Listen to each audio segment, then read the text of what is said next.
आज 8 मार्च यानी international women's day, और आज इंटरनेशनल वुमेन डे पे एक बड़ा प्रोग्राम कैंसर राइट्स सोसाइटी में हुआ जो अवध की शान बेटियों के नाम से यहाँ पे आयोजित किया गया। और हमारे बीच इस वक्त एक ऐसी सेलिब्रिटी आप कह सकते हैं साहित्य से, खासकर लोक साहित्य से, जिस तरीके से उनको 2022 में सम्मान मिला है, और वो सम्मान छोटा मोटा नहीं बल्कि पद्मश्री है। बात कर लेते हैं डॉक्टर बिंदु जी से, बात करते हैं। मैम, सबसे पहले तो एक शॉर्ट इंट्रोडक्शन, चूँकि आपका इंट्रोडक्शन का कोई मोहताज नहीं है, बट फिर भी हम चाहते हैं कि जो नहीं जानते हैं व्यूअर्स वो भी पूरी तरह से जानें कैसे आपने साहित्य और इस पर लिखना शुरू किया, और उसके बाद आपको 2022 में सम्मानित किया गया है पद्मश्री से।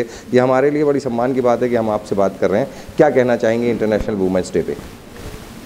देखिए, 2022 में सम्मान मिला तो मुझे लगा कि ये सम्मान साहित्य को मिला है, लोक साहित्य को मिला है, लोक परंपरा को मिला है, क्योंकि बचपन से ही मेरी रुझान लोक के प्रति रही है और लोक मुझे हर कोण से स्पर्श करता रहा।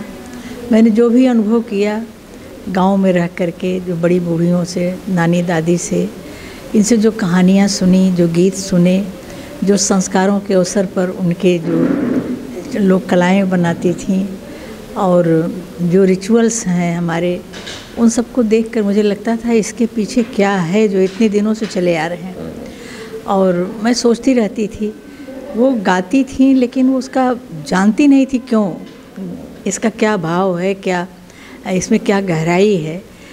लेकिन जब सुनने वाले के ऊपर उसका मैंने देखा, लोग रोते हैं सुन के इतना भाव विभोर होके, तो मुझे लगा कि ये रस जो है, ये साहित्य का ऐसा रस है जो वाचिक परंपरा से आया है, कहीं लिखा नहीं गया।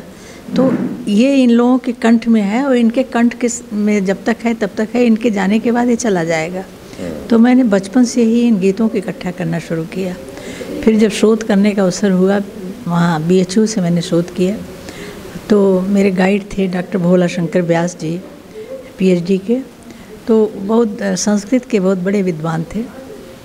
तो उन्होंने तमाम विषय कहा किस पर करना चाहोगे, तो मैंने कहा मैं लोक साहित्य करना चाहती हूँ।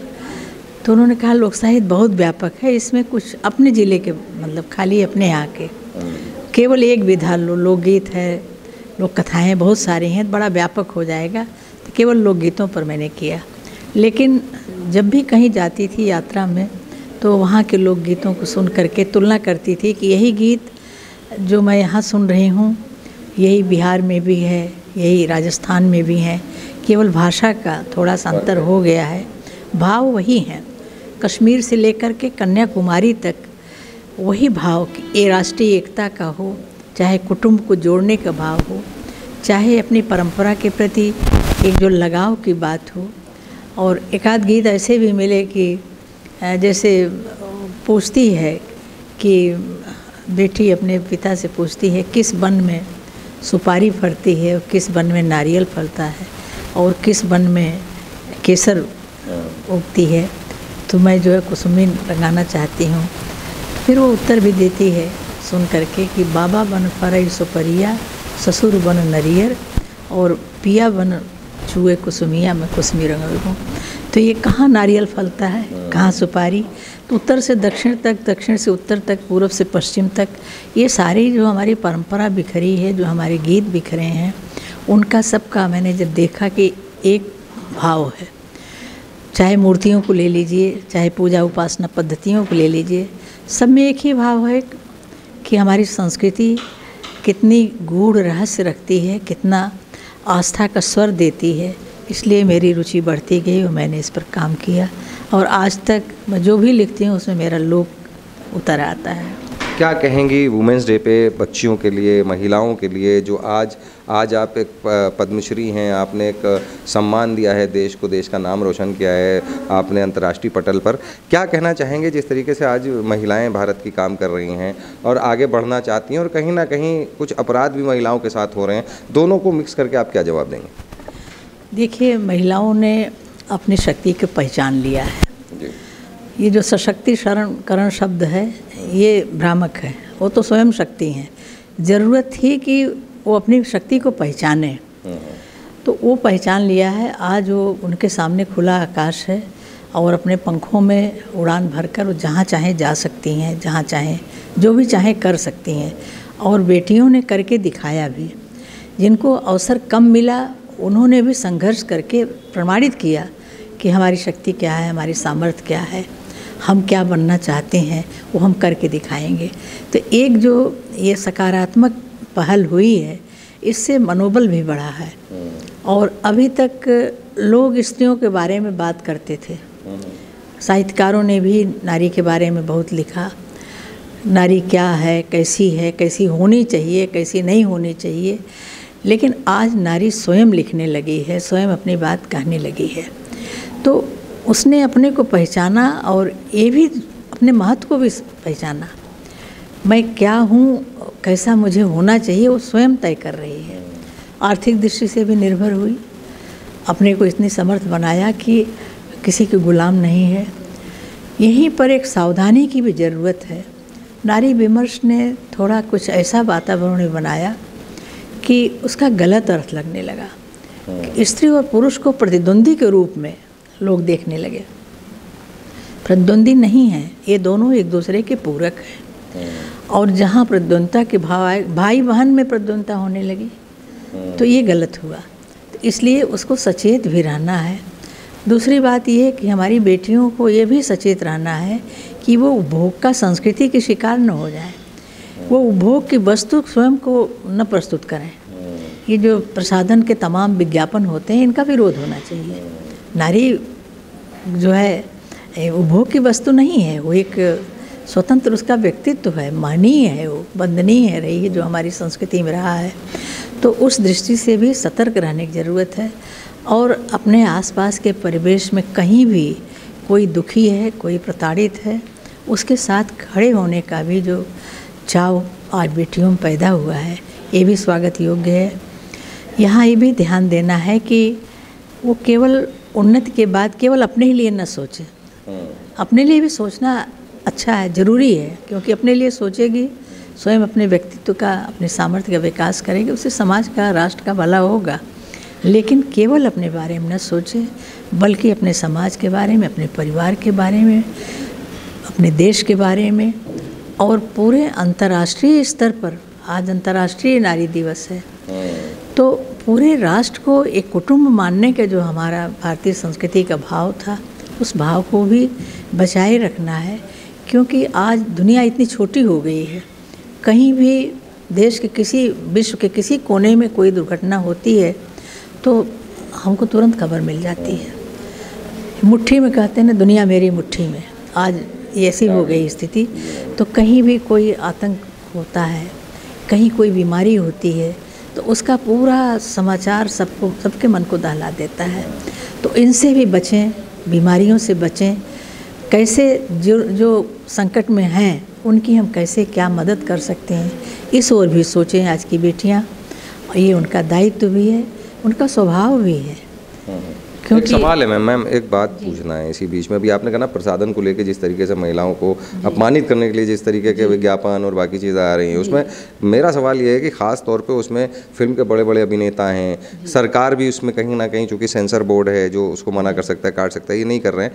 कैसे अवेयर किया जाएगा? क्या इनके ऊपर किसी तरह की कोई कार्रवाई होनी चाहिए या इसको बंद कराना चाहिए? कैसे होगा ये? देखिए, कानून तो बनना चाहिए, लेकिन कानून से कोई सुधार नहीं हो सकता। सुधार होता है, लेकिन जब तक अपनी इच्छा शक्ति स्वयं हम विरोध करें कि हम उपभोग की वस्तु नहीं है हमारा इसका। देखिए, राजस्थान में मैंने देखे उदाहरण, वहाँ पर एक विज्ञापन आता था कि पानी फेंकते थे, पानी फेंकने का, तो वहाँ की महिलाओं ने विरोध किया। यहाँ पानी का संकट है और ये पानी जब फेंका जाता है तो हमारा दिल दहल जाता है। हम कितनी दूर से पानी लेके आते हैं, आप फेंक रहे हैं उसको विज्ञापन में।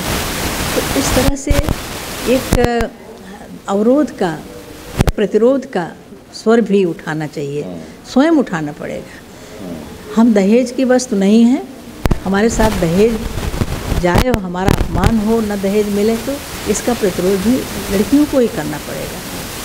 क्योंकि आजकल, लेकिन दुख की बात यह है कि जितनी समृद्धि के लिए उपभोक्ता संस्कृति की मैंने कहा ना, उसका शिकार न हो, बेटियां भी चाहती हैं कि हमें अधिक से अधिक धन मिले, अधिक से अधिक दहेज मिले, ऐसा भी होने लगा है। उनका अधिकार भी है, मिलना चाहिए पिता की संपत्ति में, लेकिन दबाव दे करके या दहेज के बिना अगर किसी लड़की को अच्छा वर नहीं मिल रहा, उसका जीवन साथी नहीं मिल रहा है, तो उसके लिए भी उसे कि जो दहेज मांगेगा उससे विवाह नहीं करेंगे। माता पिता रुक जाते हैं क्योंकि उनको अपनी बेटी के भविष्य की चिंता है कि अच्छे घर में अच्छे से अच्छे लड़के से शादी करें, लेकिन वो दहेज के कारण नहीं कर पाते, तो उनकी मजबूरी होती है, वो समझौता करने लगते हैं। यहाँ लड़कियों को ही नहीं, लड़कों को भी आगे आना पड़ेगा कि हम अपनी जीवन साथी लेके आ रहे हैं, हमें उसके लिए दहेज की नहीं चाहिए, बल्कि एक सुशिक्षित अच्छी संस्कार वाली लड़की चाहिए जो मेरे परिवार को लेके चले और पूरे परिवार को सुखी रख सके, अपने को सुखी, हमारा दाम्पत्य जीवन एक आदर्श बने समाज के लिए। ये भी ज़रूरी है, ये लड़कियों को आज बताने की ज़रूरत है। 2 शब्द लास्ट में, महिला सशक्तिकरण को आपने बात कर ली है, अंतर्राष्ट्रीय महिला दिवस है, इसके लेकर 2 शब्द भारतवासियों के, भारत की महिलाओं को। भारत की महिलाओं को ये सोचना चाहिए कि सबसे ज़्यादा अधिकार भारत में मिला है। ये जो महिला नारी दिवस जो शुरू हुआ अंतर्राष्ट्रीय, ये विदेश से शुरू हुआ कि वहाँ मत देने का अधिकार नहीं था, और उसके लिए रोजी रोटी के लिए भी और उनको लैंगिक असमानता थी, उसके लिए विरोध के स्वर में अंतर्राष्ट्रीय महिला दिवस शुरू हुआ था। हमारे यहाँ चूँकि एक परिवार की संस्था है, एक कुटुंब भाव है, इसलिए महिला अगर विधवा हो जाती है, अगर वो अशक्त हो जाती है, तो उसका परिवार जो है उसे संभाल लेता है। ये जो हमारे यहाँ सिक्योरिटी है, जो संरक्षा का भाव है, ये बाहर नहीं है। आज भी उपभोक्ता संस्कृति की दास बनी हुई जो महिलाएं विदेशों की नकल करती हैं, वो दुखी हैं स्वयं। वहाँ की महिलाएं लिखती हैं कि मैं घर पहुँचती हूँ तो मुझे डर लगा रहता है कि कहीं आज मेरा पति यह न कह दे कि जाओ तुम्हारी ज़रूरत नहीं, मैं तलाक दे रहा हूँ। तो ये जो भय है, ये भारत की महिला में नहीं है, और ये इस कुटुंब भाव को अपनी संस्था की विवाह की है, इसके प्रति भी जागरूक होने की ज़रूरत है। आज लिव इन रिलेशन की बात भी बहुत कर रहे हैं लोग, लड़के लड़कियां साथ रह रहे हैं। ये परंपरा हमारे यहाँ भी थी भारत में, लेकिन उस समाज की स्वीकृति से, जब समाज देखता था कि इसको साथी की ज़रूरत है, चाहे लड़की है या लड़का है, तो समाज उसके लिए स्वीकृति देता था कि इसके घर में संभालने के लिए उसको घर बैठी या धरऊँगा आना कहते थे। ये परंपरा कितनी सुदृढ़ थी, आज भी गाँव में है। जो पति नहीं है या पति ने छोड़ दिया है तो दूसरे घर जाती है और समाज उसको पहुंचाता है, वहाँ विवाह नहीं होता, छोटा सा ऐसे ही जाता है, कोई लिवा लाता है, थोड़ी मिठाई बंट जाती है। तो इन सारी परंपराओं को चूँकि लोकहित में था, इसलिए समाज ने उसकी स्वीकृति दी थी।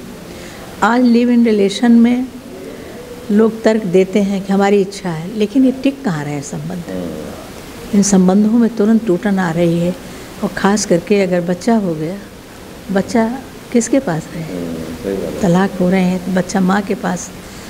हमारे परिचित लोग हैं, मैंने देखा, 1 हफ्ते माँ के पास, 1 हफ्ते पिता ने दूसरी शादी की उसके साथ, माँ ने भी दूसरी शादी कर ली है, लेकिन उस बच्चे के ऊपर तरस आता है, उसका व्यक्तित्व अधूरा रह गया, वो एडजस्ट नहीं कर पाता, ना माँ मिल रही है ना बाप मिल, पूरी तरह नहीं मिल रहे हैं। इसको जोड़ने की ज़रूरत है, इसलिए कुटुंब भाव को बचाए रखना है, ये हमारी बेटियों की सूचना है। तो आपने देखा हमारे साथ पद्मश्री डॉक्टर विद्या बिंदु सिंह हमारे साथ थीं, और जिस तरीके से उन्होंने बताया कि भारत की जो महिलाएं हैं, जो बेटियां हैं, वो कैसे आगे बढ़ रही हैं और किस किस चीज़ों की ज़रूरत है, कितने डीप में जाके उन्होंने बताया कि गांव से लेकर शहरों तक जो हैं वो महिलाएं और बच्चियां क्या कर सकती हैं और आगे कैसे बढ़ सकती हैं।